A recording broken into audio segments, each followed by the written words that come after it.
Hello दोस्तों, मैं हीरल कवलानी आपके लिए एक नई कहानी लाई हूँ। सच्ची मित्रता। देखते हैं इसमें मित्रता किस प्रकार से सच्ची है। चलिए शुरू करते हैं। दो मित्र थे, उन दोनों में बहुत ही गहरी मित्रता थी। लोग भी उनकी मित्रता की मिसाल दिया करते थे। संयोगवश एक बार उनमें किसी गलत फहमी के कारण मनमुटाव हो गया। वह मनमुटाव दुश्मनी की हद तक बढ़ गया। कल तक जहाँ दोनों मित्र थे, आज वे एक दूसरे की शक्ल तक देखना पसंद नहीं करते थे। गांव के सभी लोग हैरान थे कि उन दोनों मित्रों में दुश्मनी कैसे हो गई। आखिर वह क्या कारण है जिससे दोनों मित्र एक दूसरे को फूटी आँख नहीं सुहाते। एक दिन उनमें से एक मित्र के पिता की मृत्यु हो गई। गांव के सभी लोग उसके घर पर शोक प्रकट करने के लिए उपस्थित हुए थे। कुछ ही देर में वहां उसका मित्र भी आया और उसने भी इस दुख की घड़ी में शोक प्रकट किया। ये टू फ्रेंड्स थे और गलतफहमी की वजह से ये लोग आपस में दुश्मनी करने लग गए थे और एक दूसरे की शक्ल भी नहीं देखते थे। तो लोग यही सोचते थे, गांव वाले, कि क्या हो गया, ये लोग तो बहुत अच्छे दोस्त थे, अभी एक दूसरे को देखना भी नहीं पसंद करते। फिर एक दिन एक मित्र के फादर एक्सपायर हो गए, तो गांव के सारे लोग आए दुख जताने। तो फिर वहाँ उसका मित्र भी आया और दुख की घड़ी में उसने उसको भी शोक प्रकट किया। तो बड़ा दुख हुआ अपने मित्र के पिता की मृत्यु पर।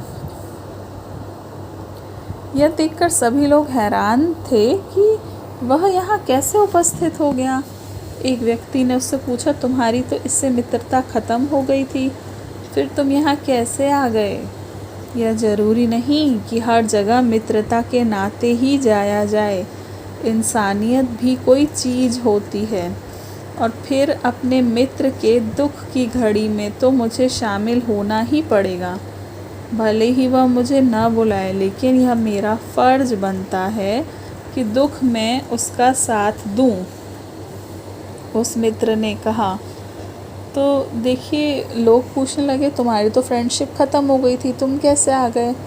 तो उसने बताया कि ज़रूरी नहीं है मैं फ्रेंडशिप है तभी जाऊं। एक इंसानियत भी चीज़ होती है, ह्यूमैनिटी भी होती है कि दुख की घड़ी में शामिल होना ज़रूरी है। फ़र्ज़ बनता है कि मैं दुख में अपने दोस्त का साथ दूं। तो कहानी का क्या सार है कि सच्ची मित्रता की परख दुख तथा विपत्ति में ही होती है। बेशक दोनों मित्रों के संबंधों में कटुता आ गई थी, कड़वापन आ गया था रिश्तों में दोनों में, पर जब एक पर दुखों का पहाड़ टूटा तो दूसरा स्वयं को रोक न सका। हृदय से जो संबंध एक बार जुड़ जाते हैं, वे फिर कभी तोड़े से नहीं टूटते। तो ये उनका ट्रू रिलेशन था, फ्रेंडशिप वाला, दिल से जुड़ा हुआ रिश्ता था जो कभी नहीं टूट सकता था। तो ये बहुत अच्छी कहानी थी सच्ची मित्रता की। तो हमें भी ऐसे ही अपने मित्रों का साथ देना चाहिए। सुख में ना सही तो दुख में तो ज़रूर देना चाहिए, क्योंकि सुख में तो अनेक साथी मिल जाएंगे, लेकिन जो दुख में आपके काम आए वही सच्चा मित्र है। कृपया लाइक कीजिए, सब्सक्राइब कीजिए इस कहानी को, और मैं आपसे मिलती हूँ अगली कहानी में। धन्यवाद।